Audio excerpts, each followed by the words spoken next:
O atendimento na carreta hanseníase começou nesta terça-feira. Serão 4 dias de atendimento pela manhã e pela tarde, para que a população, em caso de sintomas, possa ser atendida pelos médicos disponíveis. Primeiramente é importante lembrar que a hanseníase é uma doença de contato, certo? Mossoró é uma cidade endêmica para a doença, com várias áreas de risco, então é preciso atentar a alguns sinais e sintomas que podem surgir. Manchas, no corpo, umas manchas com alteração de cor, não necessariamente alteração de sensibilidade, mas se o paciente apresentar manchas, alteração de cor na pele, é importante que ele procure atendimento. Se de repente não tiver uma condição socioeconômica, procure no posto de saúde, certo? Que é o espaço em que há o atendimento primário, e esse espaço sim ele é capacitado já para receber esse tipo de paciente. Se de repente for uma alteração mais evidente, encaminha para o serviço especializado, mas a UBS, a Unidade Básica de Saúde, é um espaço preparado para receber esse perfil. E fala pra gente, já pra gente encerrar, um pouquinho da importância do diagnóstico precoce, por favor. É importante diagnosticar a hanseníase de forma precoce, porque é uma doença que não só faz o acometimento da pele, mas o avançar da doença de forma não tratada, ele pode ter o acometimento nervoso. O paciente vai ter alterações de sensibilidade, alterações nervosas, certas alterações que podem gerar sequelas, e o tratamento precoce faz parte do processo da cura e evitar o avançar dessa doença e essas sequelas. Diagnosticar precocemente é fundamental para uma total recuperação livre de sequelas. A carreta conta com 5 consultórios e 1 laboratório para atender a todos que precisarem. O pessoal tem procurado de maneira meio tímida ainda, a gente espera que venha mais pessoas, mas tem procurado com os sinais e sintomas da hanseníase. Então, lembrando, como é que vai funcionar aqui o atendimento, onde é que a gente está, como é que o pessoal pode vir até aqui procurar vocês? Pronto, a gente está na Praça dos Patins, de manhã e tarde, pela manhã a partir das 8 horas da manhã e à tarde a partir das 14 horas. Mércia, e quais são os sintomas que o pessoal em casa precisa ficar atento para vir procurar a carreta? O que é que a pessoa precisa lembrar para vir procurar? Se tiver manchas mais claras que a pele, tiver aquelas placas que parecem impingem, mas não coçam, dormência nas mãos e nos pés, for algum contato de pessoa que faz tratamento de hanseníase, pode nos procurar. E aqui já é feito o diagnóstico e começa o tratamento, já é encaminhada a pessoa para fazer o tratamento? Já sim, o paciente chegar aqui, for diagnosticado, ele já sai tratado e encaminhado para a unidade de saúde, que vai dar continuidade ao tratamento. Para a gente encerrar, conversando com alguns médicos que a gente já trouxe a fala deles anteriormente, eles disseram que os casos aqui em Mossoró são relativamente altos, bastantes diagnósticos da hanseníase. Então, aproveitar essa oportunidade, para se cuidar em caso de suspeita, se for diagnosticado, já começar o tratamento. É importantíssimo que a população venha, porque a gente faz um diagnóstico precoce e aí pega o paciente no início da doença, então fica muito mais fácil o tratamento. Então, assim, quem tiver manchas e placas no corpo, venham para a carreta, nos procure, que a gente está aqui à disposição para atendê-los.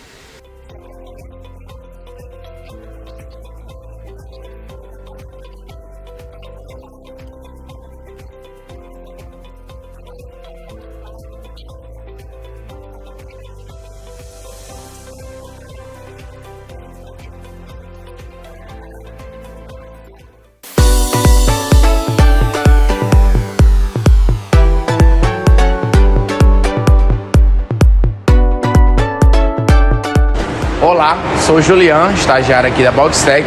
Iremos passar para vocês alguns exercícios para fazerem em casa.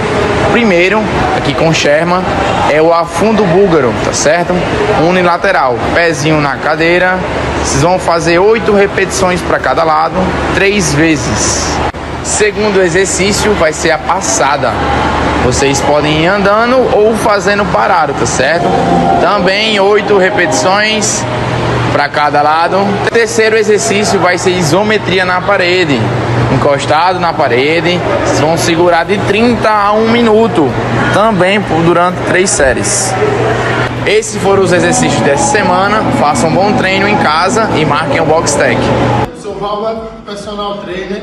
Hoje eu estou aqui com o meu aluno Felipe. Vou demonstrar para vocês alguns erros básicos que os alunos cometem ao treinar sozinho em casa, principalmente no treino de pé, certo?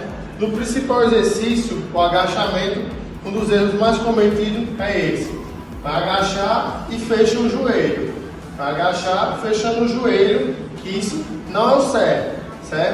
Ou então, de lá, Felipe, você vai agachar e joga o quadril para frente ou levanta o calcanhar do solo, certo? Agora a gente vai demonstrar da forma correta.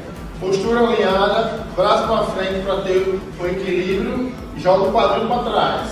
De lado agora, olha lá, joga o quadril lá para trás, isso. Pé sempre firme no chão, de novo, Felipe. Isso aí. Agora no segundo exercício, o famoso avanço ou passada, o pessoal tende a fazer com os pés alinhados. Mostra aí, Felipe. E assim não tem equilíbrio. Deixa na mesma linha. O certo é a gente fazer na distância do nosso quadril. Vamos lá, Felipe. E sobe e desce. Assim você vai ter mais equilíbrio. Também não deixando uma distância nem tão grande, nem tão pequena do pé para o outro. Assim os dois joelhos ficando em 90 graus. Certo? É isso aí, minha dica de hoje.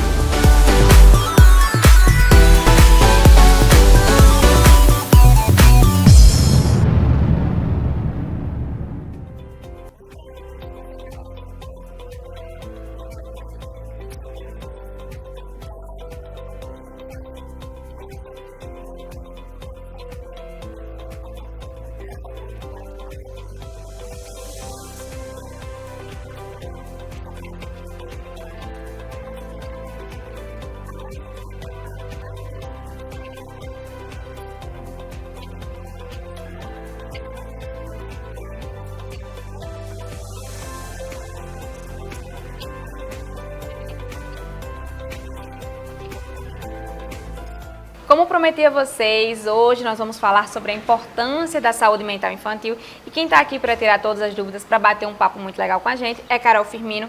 Ela é psicóloga e também fala e cuida aí da saúde mental e desenvolvimento infantil. Carol, muito obrigada por ter aceitado nosso convite, por ter recebido a gente aqui no seu espaço. É um privilégio estar aqui com vocês.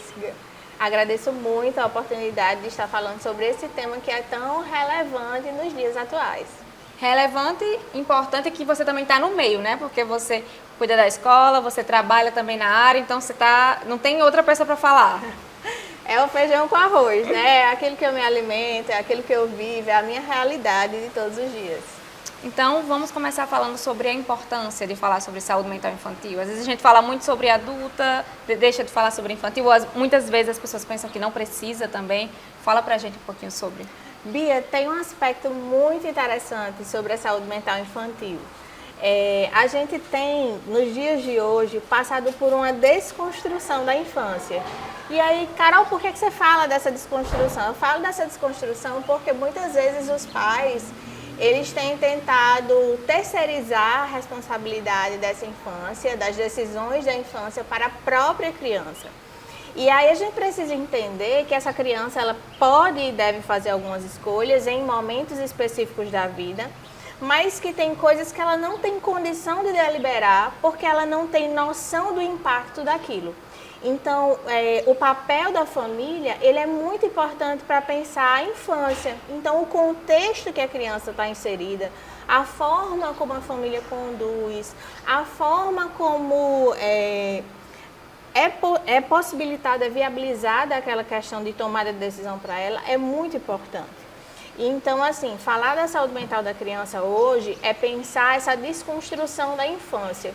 Por muito tempo a gente pensou que a infância era um momento em que a criança era um adulto pequeno. E aí depois a gente trouxe as discussões sobre a questão do brincar, de viver essa infância lúdica, esses momentos, né, de estimulação. E aí nós regredimos, estamos passando por esse momento de regressão, voltando a entender que a criança é um pequeno adulto. E a gente precisa rever isso novamente, mas a história é uma espiral. Nós passamos sempre pelos mesmos pontos e precisamos estar atentos a isso. Carol, A gente está falando sobre as crianças e no contexto da pós-pandemia, como é que a pandemia influenciou? Porque a gente pensa que o pai parou de trabalhar, ficou trancado, que o adolescente não ia mais para a escola, não saía mais com os amigos, e a criança? Como é que influenciou as crianças mesmo, as menorzinhas? Não tem como pensar a saúde mental infantil sem pensar no contexto pós-pandêmico. A pandemia ela trouxe um impacto muito sério e muito brutal na vida de todos nós, mas eu acredito que na vida das crianças, e principalmente as crianças em anos iniciais, de uma forma especial. A criança nos anos iniciais, ela precisa muito dessa convivência com os pares, porque ela vai desenvolvendo e descobrindo ali. Obviamente que o papel da família, nesse momento, também foi ressaltado. Por quê? Porque a criança ficou restrita ao núcleo familiar. Então, se o adulto ele desenvolveu algum transtorno, alguma fobia, algum tipo de comportamento repetitivo, aquela criança, ela foi exposta àquilo e com certeza ela foi impactada a partir daquilo. Então, é muito importante a gente se dar conta de que algumas coisas surgiram em função da pandemia e daquele enclausuramento que todos nós fomos submetidos. Então, assim, a gente precisa pensar, por exemplo, a questão de tirar a criança de todas as atividades. Nós temos crianças muito ativas. A criança um dia tem inglês, um dia tem futebol, tem o aprendiz, tem natação, tem o próprio convívio com outras crianças no prédio onde mora, que de repente tudo isso foi roubado das crianças. Então isso tem um impacto sim na vida da criança, né? A falta. E aí a família ela começa a assumir o papel de todos os outros espaços. Isso é muito complicado de administrar, né? Principalmente se você não tem o hábito de fazer aquilo. As famílias elas tiveram que se adaptar a um contexto que era muito cheio de pequenas influências, né? De pequenos fatores que influenciavam um fator macro assim, e micro.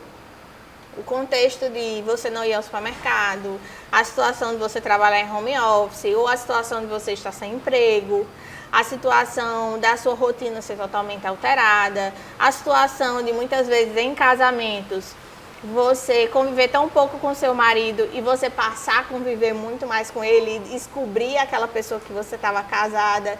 E isso impacta, assim, na formação da família e em todo o contexto familiar, na dinâmica e no funcionamento. Então, assim, a saúde mental infantil pós-pandemia, ela precisa ser muito vista e olhada com uma lupa, assim. A gente tem visto, por exemplo, na nossa experiência, né, na escola e até no consultório mesmo, muitos pais chegam dizendo que a criança tem déficit de atenção. E aí a gente nota que, assim, não é que é um déficit de atenção, é que a atenção mudou. A atenção ela deixou de ser concentrada, que a gente chama, um termo técnico, para ser multifocada. Por causa dos estímulos. O que é que as crianças tinham mais na pandemia? Videogame, telas, né? O próprio celular. Então, assim, diminuiu as outras atividades e ficou restrita aquilo. A própria escola, ela dava aula online. O nosso reforço era online. Então, assim, tudo sofreu com tudo teve que ser ajustado a partir da pandemia. E aí muitas consequências acabam vindo, né? Porque foi bastante tempo que a gente teve que ser ajustado, como você falou. Sim, porque assim, se você for pensar que a gente começou pensando que seriam 15 dias, daqui um mês, 2, 3, um ano pós-pandemia, e a gente não estava com a vida normal, crianças ainda não tinham voltado para a escola. Então, pense que, assim, por exemplo, a criança que estava na fase de letramento, criança que estava aprendendo as vogais, as consoantes, ou as que estavam em período silábico, formando sílabas, elas tiveram uma perca ali, em uma janela de tempo que elas podem desenvolver, claro, mas elas perderam um período importante da vida delas. Então, a gente tem visto crianças com déficit de aprendizagem, por quê? Porque naquele período sofreu a influência da pandemia e isso tem um impacto posterior, que eu chamo de refúgio, né? É o que ficou para a gente administrar. pra gente administrar, cuidar, a gente não. Vocês, eu me falei aqui, me englobei, mas pra gente ir cuidando e melhorando. E Carol, eu queria, falando agora sobre os pais, sobre eles trazerem os filhos, como você disse, às vezes pensando que é déficit de atenção, depois da pandemia, isso tem sido uma grande queixa dos pais ou tem tido outros pontos que eles têm reclamado dos filhos? Assim, eu acho que meu filho está assim, com pouca atenção ou está muito hiperativo. O que é que os pais têm falado mais, trazido na escola ou também no consultório? Bia, tem uma coisa assim que eu acho que talvez não seja nenhuma fala tão popular, mas como nós estamos aqui em um espaço, né, aberto de televisão, um espaço de informação, eu acredito que também é uma oportunidade para fazer refletir, né? A gente tem visto que muitos pais não trazem queixas deles, eles trazem queixas dos filhos. E aí são queixas geralmente voltadas à baixa tolerância à frustração, que é o quê? A criança ela não consegue ser frustrada. A criança ela não quer seguir a ordem. E aí ela não se submete às regras. E isso é uma coisa insustentável socialmente, porque nós precisamos de regras para existir socialmente. Veja, tem coisas que a gente pode realmente deliberar e optar sim ou não, mas tem coisas que a gente não pode. Então, por exemplo, matar não é uma coisa que é possível, não é uma coisa que você pode escolher, mas você tem que seguir a regra. Agora, por exemplo, a hora que você vai precisar sair de casa para chegar num compromisso com alguém, não é necessariamente uma coisa que você tem que cumprir. Seria muito bom que você cumprisse, mas se acontecer alguma coisa, você tem a opção de ligar, de desmarcar, você tem a opção de avisar a pessoa que você vai chegar depois. Então, assim, você pode deliberar sobre isso. Tem coisas que estão postas e você pode escolher, e tem coisas que estão postas e nós não temos a opção. Então, por exemplo, nós temos sentido, e aí não é uma demanda dos pais, é uma demanda nossa, enquanto escola, né? Nós vemos que as crianças demandam isso, não ser frustradas. E eu vejo muito o impacto da pandemia nisso, porque na pandemia todo mundo via a criança como uma coitadinha, né? Ah, o bichinho, ele não pode fazer isso, não sei o quê. E aí foi permitido mais coisas para eles. Eu entendo que no contexto pandêmico isso foi permitido, mas no pós-pandêmico nós precisamos retomar. E aí, assim, a verdade da criança não é uma verdade total, né? E aí a família tem tido dificuldade de avaliar isso, tem sido uma coisa que eu tenho prestado bastante atenção. E o próprio medo dos pais de perder as crianças, eu acredito que foi uma coisa que impactou muito, porque se eu tenho medo de perder meu filho, então eu cuido mais do meu filho. Então eu tenho notado que as crianças elas estão de cristal. E aí estar de cristal tem sido um problema para a gente, porque às vezes a gente precisa se impor um pouco mais e não consegue, por causa dessa limitação que é colocada para a gente. Um tema muito importante a ser falado e que às vezes é um pouquinho delicado, né? Nem todo mundo, as pessoas precisam estar abertas para falar sobre isso. A gente vai para um rápido intervalo e daqui a pouquinho a gente continua a nossa conversa. Vamos continuar falando sobre a saúde mental e o desenvolvimento infantil.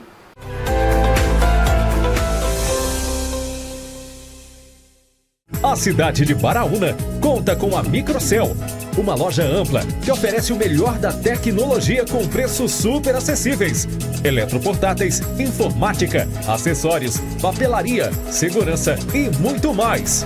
Estamos localizados na Rua José Vitalino, número 31. Telefone para contato 84 99129 3687.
pessoal, chegou a época mais aguardada no ano, o Black Friday da Telecab! Durante todo o mês de novembro, a Telecab estará sorteando R$20 mil em prêmios. É isso mesmo, bebê, a Telecab fecha! Se liga nos prêmios, caixas de som, fones de ouvido JBL, Alexas, pulseiras inteligentes, notebook, tablets, TVs e um iPhone 14 128 GB. Meu Deus! Mas atenção! Para participar e concorrer aos nossos prêmios, vá hoje no nosso perfil do Instagram, @telecabtv internet, e fique atento aos posts oficiais e fique ligadinho nas informações. Venha fazer parte do Black Friday da Telecab, dá um plus na sua conexão. Jornalismo levado a sério, feito com responsabilidade.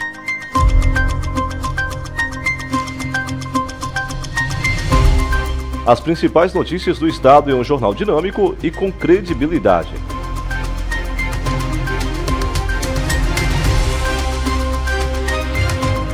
Para ficar bem informado do que aconteceu no dia, de segunda a sexta, das 6h30 às 7h da noite, Telenotícias da Telecab, Canal 10.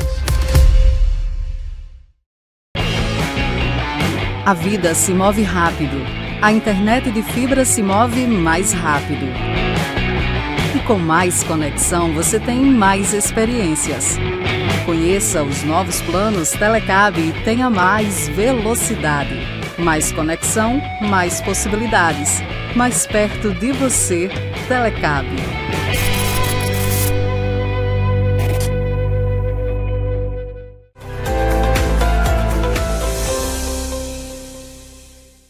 Já estamos de volta, vamos continuar a nossa conversa com a Carol, que está lembrando aí muitos temas sobre a pandemia, que às vezes a gente deixa de falar, mas não é porque deixa de falar que deixa de existir, né? Pelo contrário.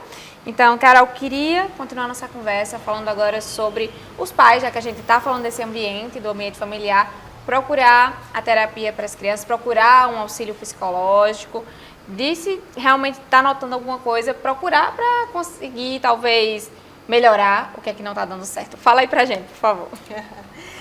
Sobre a questão da ajuda psicológica, né, de buscar um profissional, é sempre importante buscar um profissional de referência.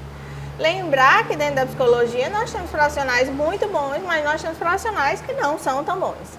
E aí isso impacta necessariamente na qualidade do processo terapêutico que vai ser oferecido para aquela criança. Lembrar também que quando a gente começa a fazer acompanhamento psicológico com uma criança, a gente não acompanha apenas a criança. Um bom psicólogo vai acompanhar a família também. Pensar que se eu passo 1 hora com a criança ali na sala, né, fazendo atendimento comigo 1 vez por semana, e os pais passam o resto da semana inteira. Então, muitas coisas, o contexto da família precisa, né, ser ajustado para que a criança possa, né, dentro daquela perspectiva, desenvolver. Se eu não mudo o contexto, a criança não tem como mudar e como desenvolver. Então, assim, o processo de desenvolvimento infantil, ele é um processo que alcança a família também, porque a família precisa colaborar com esse desenvolvimento. Então, muitas famílias às vezes chegam pra gente no consultório e, não, mas ele continua fazendo assim, não sei o que e tal. E você percebe que no consultório aquela criança não age daquele jeito. Então, por que ela no consultório não apresenta isso pra mim, mas em casa ela apresenta? Tem alguma coisa dentro do contexto que não está funcionando. E aí, muitas vezes os pais negam isso, eles negam, né? Ah, não, mas eu tô fazendo assim. Ah, não, mas eu não deixo assado. Ah, não, mas eu tô colocando essa regra. E, na verdade, quando você vai ver a questão da regra, é muito mais um acordo do que uma regra. E, então, assim, muda totalmente a perspectiva e o contexto. Se você está procurando ajuda para o seu filho, você precisa entender que isso implica em um compromisso seu com o processo dele também. Muito importante. E às vezes a pessoa pensa que, então a psicóloga vai resolver. Mas não é assim que funciona. Você está dizendo que é toda a família trabalhando aí para conseguir melhorar juntos. Isso, porque aí você vai ver que, assim, é um compromisso firmado dentro da família, né? E hoje a gente assiste também uma outra questão. Como eu trabalho com uma escola de apoio, o Aprendiz é uma escola de apoio, muitas vezes os pais terceirizam isso. Ah, não, isso é para vocês resolverem. Não, isso a gente tem que resolver, mas a gente não tem como resolver sem que você legitime o nosso lugar de fala, sem que você permita isso, né? Então, se você escuta só a criança, se você não vê o contexto da instituição, se você não olha para aquilo de uma outra perspectiva, vai ficar muito difícil ajustar, tanto na terapia ou esteja ele em qualquer outro contexto, na igreja, né, no condomínio, enfim. Carol, e a importância, a infância é a base, né, de como a gente vai ser quando ficar adulto. Então, a importância desse momento aí de ajustar, como você está falando, esses pontos é para a vida toda, porque as consequências vão vir a vida toda. Claro que se você consegue na infância fazer alguns ajustes importantes na vida do indivíduo, vai ser fundamental para o desenvolvimento dele lá na frente, né? Tem pessoas que não desenvolvem, por exemplo, a habilidade da tomada de decisão na infância. E aí você passa a vida inteira inseguro, ansioso e terceirizando essa tomada de decisão, que geralmente é uma tomada de decisão voltada para agradar pessoas ou esperando uma pessoa que se sobressaia, uma autoridade na sua vida para deliberar por você. Então, assim, a infância é uma fase onde a gente vai desenvolver algumas coisas que são muito importantes para a vida adulta.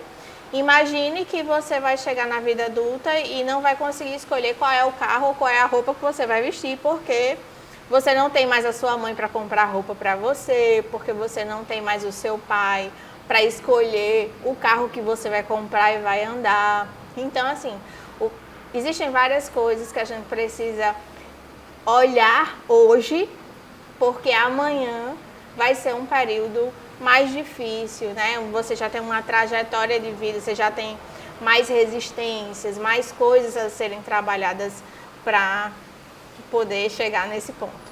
Com certeza. E tem alguma idade mínima para que a gente possa procurar um profissional para as nossas crianças? Olha, assim, eu trabalho com a perspectiva de desenvolvimento infantil. Então, eu sempre acho que o quanto antes, melhor.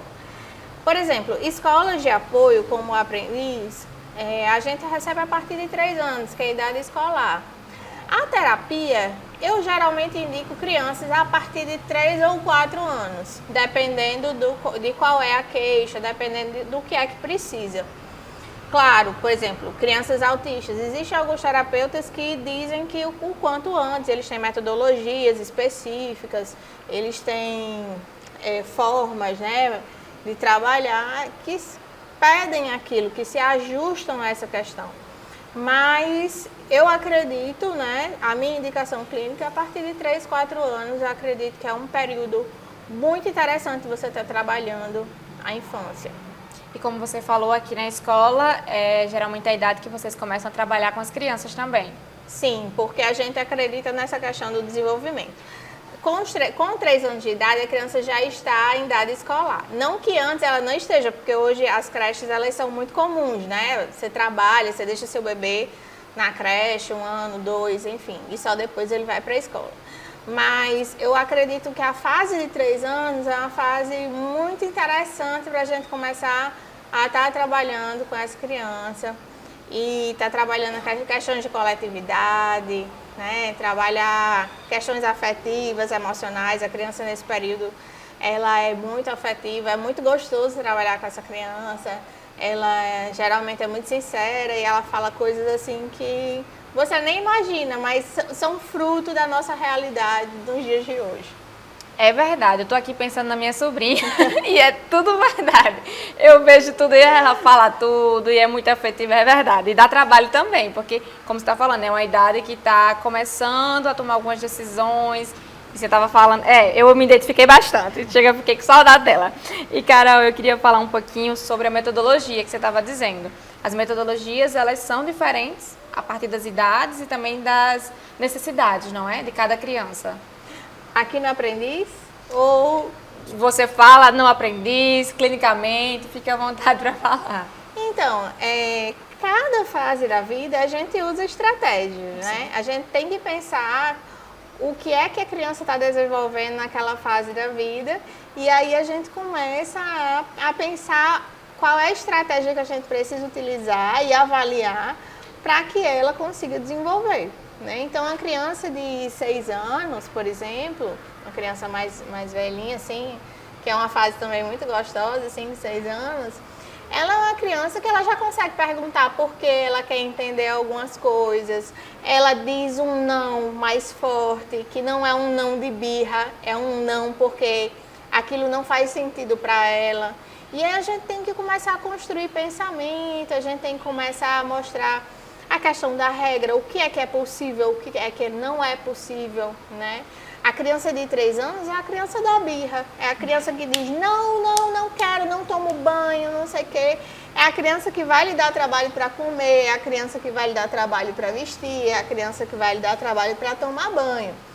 Mas essa criança, ela precisa de um certo limite naquele momento, porque ela tem que entender a noção de que o outro precisa ser importante na vida dela.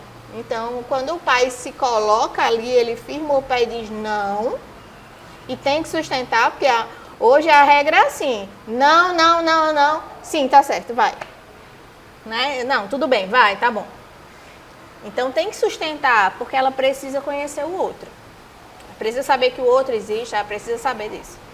Mas com 5, 6 anos, a gente precisa começar a colocar para ela as possibilidades. Então, meu filho, tem coisas que você pode decidir. Então, uma coisa que você não pode decidir é se você vai tomar banho ou não hoje. Você tem que tomar banho todo dia. Você tem que escovar o dente todo dia. Você pode não escovar o dente agora, mas você vai ter que escovar o dente daqui a pouco, né? Então, são coisas que precisam ser colocadas para elas e que elas precisam desenvolver essa possibilidade. Eu já tive um caso aqui na escola que foi muito interessante, de uma mãe que disse assim, era uma criança de 7, 8 anos. Não, eu preciso colocar para ele a responsabilidade dele decidir se ele vai continuar aí ou não. Porque ele não quer ir, eu não quero me desgastar com essa coisa dele ir, eu não quero ter que botar ele para ir para a escola, eu não quero ter esse desgaste. E aí foi interessante, porque eu fui e disse assim, aí disse, não, ele não tem déficit nenhum, ele não tem dificuldade. Eu disse, mas você já pensou que ele é acompanhado? Então, ele não tem déficit hoje que ele é acompanhado, ele não tem dificuldade hoje que ele é acompanhado. Mas você já pensou dele não ser acompanhado e ele começa a ter lacunas no processo de aprendizagem dele? Porque as lacunas, elas são comuns. Eu, por exemplo, sempre fui péssima em matemática.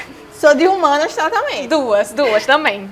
Então, assim, mas isso são lacunas na minha história, né? São lacunas na nossa aprendizagem.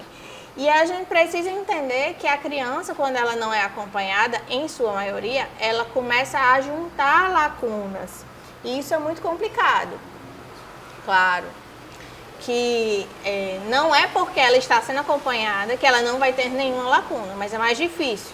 Então eu coloquei isso para mim, ela disse, olha, eu não tinha pensado nisso, mas ainda assim eu vou colocar para ele ver, para ele decidir. E aí eu disse, não, tudo bem, ela me agradeceu o cuidado, eu agradeço o cuidado que você teve em me falar isso, mas eu vou colocar isso para ele.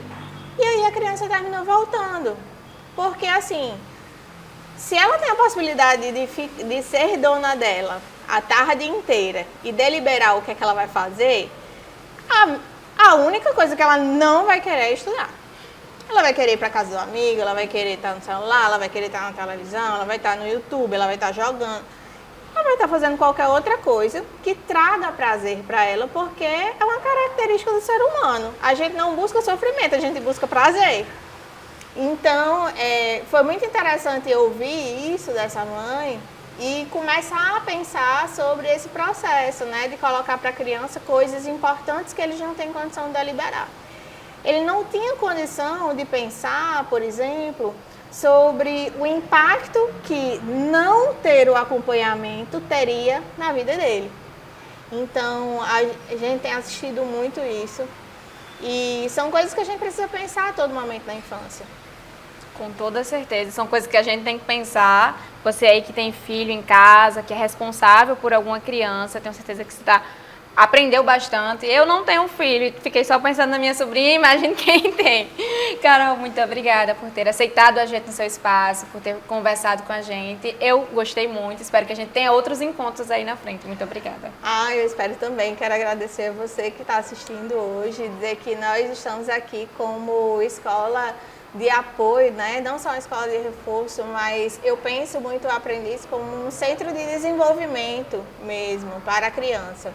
E em 2024 a gente vai ter novos serviços, então entre em contato com a gente, fala com a gente lá no Instagram e vai ser uma honra atender você. Obrigada, Bia, pelo convite. Fico de portas abertas para os próximos momentos e é isso.